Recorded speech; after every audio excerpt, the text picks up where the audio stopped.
নলবই এনে মনে মানুহে পাৰ্টি থকা নাই এই পৰিয়ালটো প্ৰতিজন ব্যক্তিক এনেদৰে টৰ্চাৰ কৰ তেনেকে ৰাস্তাত ওলাবলৈ সাহস নকৰে ঘৰৰ ভিতৰতে মুখ পুতি থাকিবলগীয়া হয় অখিল ৰঞ্জন ভূঞাক শিক্ষা এটা দিলো আৰু তাইক ছোৱালীজনী গানৰ প্ৰেক্টিচ কৰিছিল আৰু তাই আহিল তাইৰ লগত এখন খেল খেলি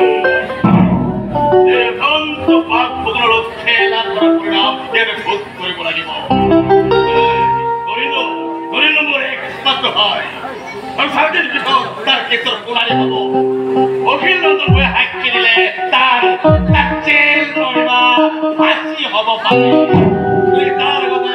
সিহঁতে পৰিয়ালটো গোটেইকেইটাক কাম লগাব লাগিব আৰু পুৰাই তাৰ লগত সাক্ষী দিব নোৱাৰে তাক কাম লগাব লাগিব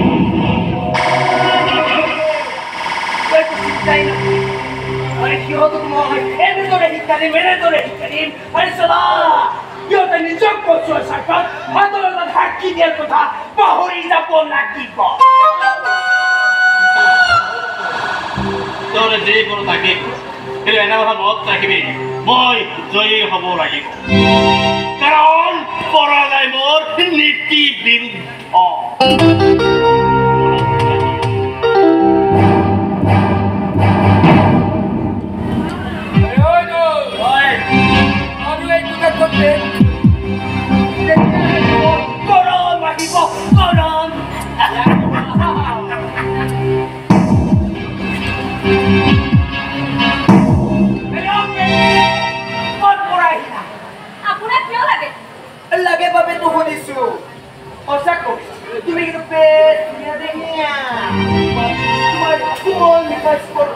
মোৰ জীৱন যে আধুৰা হৈ ৰব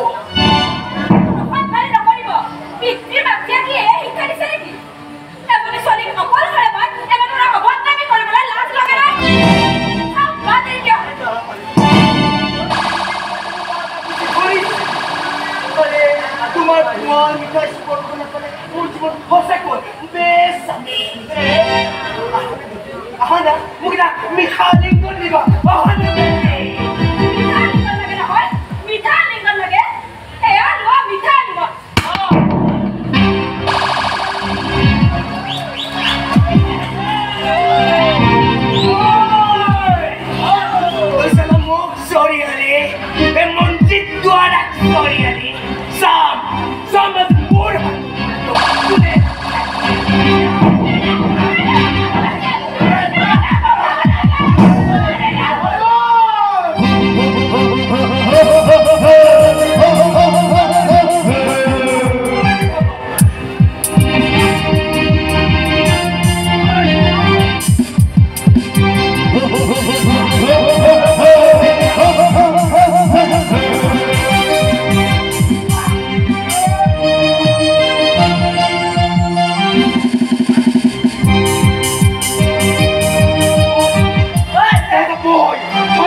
মানে দাদা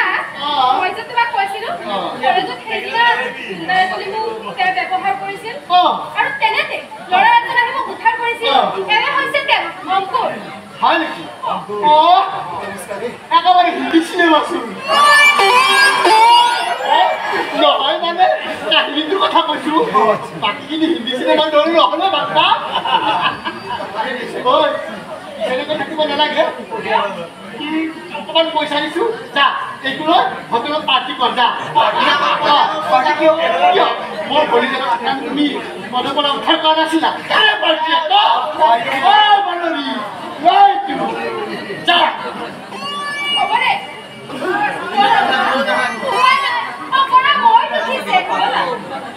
যাবি যাবি থেংক ইউ দেই থেংক ইউ নিশ্চয়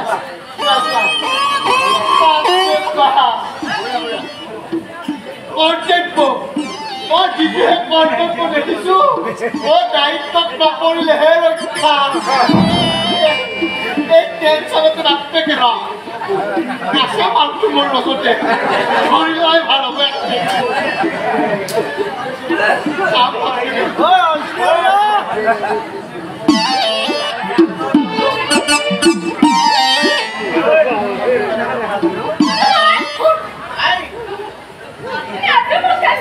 ক'তনো খালো দহটোমাৰ পৰা মত খোৱা নাই কিয় শপত খাইছিলো কিন্তু নোৱাৰিলো তোমালে আজি এটা মস্ত আনিছিলো হয় কি জানো চাবি দে চাবি একেবাৰে টিকটিকিয়া ৰঙা অকমান এনেকৈ দেছো